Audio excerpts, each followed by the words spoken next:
والسماء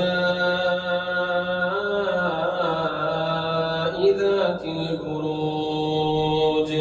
واليوم الموعود وشاهد ومشهود قتل أصحاب الأخدود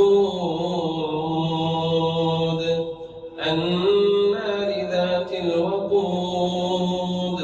إذ هم عليها قعود وهم على ما يفعلون بالمؤمنين شهود وما نقموا منهم إلا أن يؤمنوا بالله العزيز الحميد الذي له ملك السماوات والأرض والله على كل شيء شهيد إن الذين فتنوا المؤمنين والمؤمنات ثم لم يتوبوا فلهم عذاب جهنم ولهم عذاب الحريق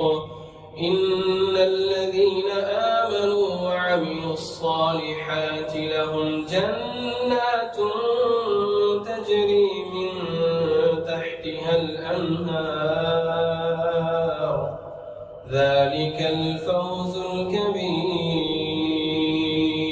إن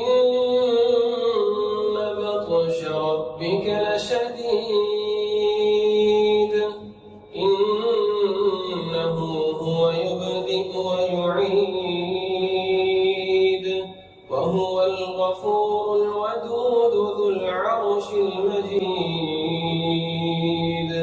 فعال لما يريد هل أتاك حديث الجنود فرعون وثمود بل الذين كفروا في تكذيب والله من ورائهم